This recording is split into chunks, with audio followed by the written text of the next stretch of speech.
जय श्री राधे कृष्ण। आज हम बात करेंगे निर्जला एकादशी के बारे में। कब हमें जल पीना है, कैसे व्रत रखना है, कब तक जल पी सकते हैं, अगर आपने बीच में जल पी लिया तो क्या आपका व्रत खंडित हो जाएगा, कैसे संकल्प करना है और कब से कब तक व्रत निर्जल व्रत हमें रहना है, इस सब के बारे में वीडियो को आप पूरा देखिए। आप मेरे चैनल पर नए आए हैं तो प्लीज़ चैनल को सब्सक्राइब कीजिए, लाइक कीजिए, शेयर कीजिए और कमेंट में जय श्री राधे कृष्ण अवश्य लिखिए। आइए वीडियो को शुरू करते हैं। वीडियो को बिना स्किप करे पूरी देखिए तो आपको पूरी जानकारी मिलेगी, तो आप कैसे कैसे व्रत रख सकते हैं और आपका व्रत खंडित भी नहीं होगा। पहले बात करते हैं ज्येष्ठ मास की जो शुक्ल पक्ष की एकादशी है निर्जला, इस बार वह 2 दिन कंफ्यूज है भक्त की कैसे रखें।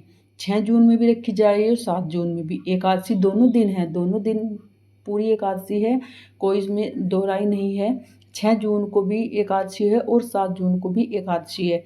6 जून को भी एकादशी रात्रि को ही 2:15 पर शुरू हो जाएगी, 5 या 6 जून के बीच की जो मध्य रात्रि है उसमें। और 7 जून को भी सुबह 4:45 के कुछ आसपास एकादशी रहेगी। तो इसलिए 6 जून को भी आपको सूर्योदय में मिल रही है और 7 जून को भी आपको सूर्योदय में मिल रही है।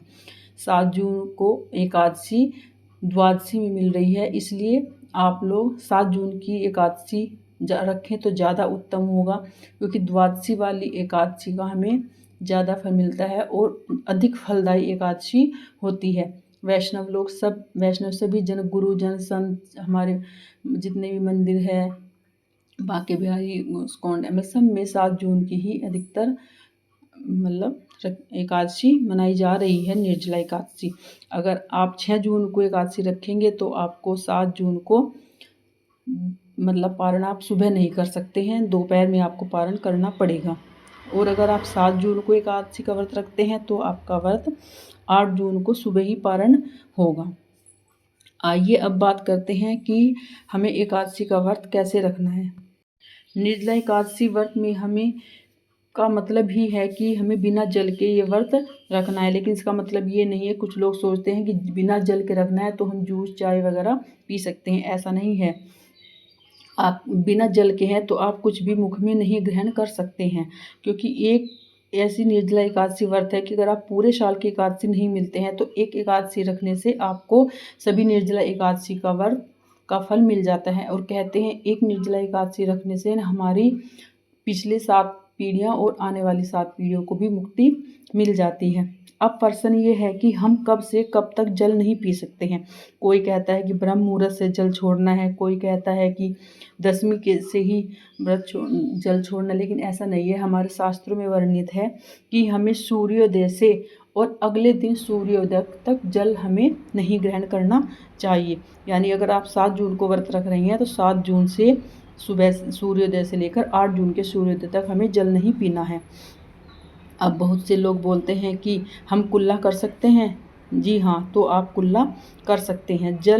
कुल्ला करते समय आपके जल अंदर मुख से नहीं जाना चाहिए, क्योंकि हम कई बार दिन में वॉशरूम जाते हैं, तब भी हमें कुल्ला करके ही हाथ पैर धोकर ही आना चाहिए, तभी हम सही तरह से पूजा पाठ कर सकते हैं। और आप आचमन के लिए भी जल ले सकते हैं। जब हम पूजा करते हैं, हम अपने घर में पंडित जी को बुलाते हैं या कोई बड़ी पूजा करते हैं, घर में भी हम पूजा करते हैं तो हम आचमन करते हैं। और आचमन के लिए जो हम जल लेते हैं, ओम माधवाय नमः, ओम केशवाय नमः, ओम गोविंदाय नमः कह के, तो वो जल हम ग्रहण कर सकते हैं, उसमें हमारा व्रत खंडित नहीं होता है। अब बात है कि अगर आपका स्वास्थ्य अच्छा नहीं है तो आप कैसे व्रत रखें या व्रत ही नहीं रखें, ये प्रश्न आप सबके मन में आता है। अगर आपका स्वास्थ्य ज़्यादा खराब है तो उत्तम यही है कि आप व्रत ना रखें, क्योंकि व्रत रखने से, क्योंकि भगवान ये नहीं कहते आप मेरा व्रत रखो और फिर आप हॉस्पिटल में पहुंच जाओ या आपकी तबीयत ज़्यादा खराब हो।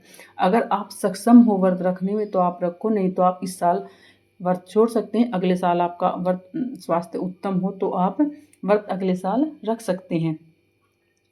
और आप जब सुबह को हम भगवान विष्णु हरि की पूजा करते हैं तो हम सुबह को ही संकल्प लें, हाथ में जल लेकर पूजा के टाइम संकल्प लें कि हम कितने से कितने टाइम तक का आप बिना जल के व्रत रख सकते हैं। ये आप सुबह को ही संकल्प लें। आप सूर्योदय से सूर्योदय तक जल ग्रहण नहीं करेंगे, या आप सूर्य उदय से सूर्य अस्त तक आप जल ग्रहण नहीं करेंगे, या आप जब तक आप निर्जला एकादशी बिना जल के रह सकते हैं तब तक आप जल ग्रहण नहीं कर सकते। जैसा आपका स्वास्थ्य आपका साथ दे, आप सुबह ही संकल्प कर लें कि आप कितना देर तक बिना जल के रह सकते हैं। आप ये कहें कि मैं सूर्य से सूर्योदय तक बिना जल के रहूँगा। जब आप संकल्प कर लेंगे ना, तो फिर आप अगर बीच में आपने जल ग्रहण कर लिया तो आपका व्रत खंडित नहीं होगा। अगर आपने संकल्प लिया है कि आप सूर्योदय से अगले दिन सूर्योदय तक बिना जल के रहेंगे और आपने बीच में जल पी लिया, तो आपका व्रत खंडित हो जाएगा। तो इसलिए आप सुबह ही संकल्प है, जैसा आपका स्वास्थ्य आपका साथ दे वैसा ही। अगर आप सूर्योदय से सूर्य अस्त तक जल ग्रहण नहीं करते हैं तो आपको एक एकादशी का व्रत का फल मिलता है। ऐसा नहीं है आपको फल नहीं मिलेगा, लेकिन आपको एक एकादशी का व्रत का फल मिलेगा। अगर आप सूर्योदय से सूर्य उदय तक व्रत रखते हैं तो आपको पूरी 24 एकादशियों के व्रत का फल मिलता है। तो आप ऐसे अपने व्रत को करें, और आप ज़्यादा से ज़्यादा कीर्तन वगैरह में टाइम बिताएं, और आप माला जप करें घर में, तो और मतलब तो आपका टाइम जल्दी से आपको पता नहीं चलेगा। आप जितने ज़्यादा 2, 3, 4, 5, 16 जितनी माला आप जाप कर सकते हो। ओम नमो भगवते वासुदेवाय के हरे कृष्णा कृष्ण कृष्ण हरे हरे, हरे राम राम राम हरे हरे कृष्ण।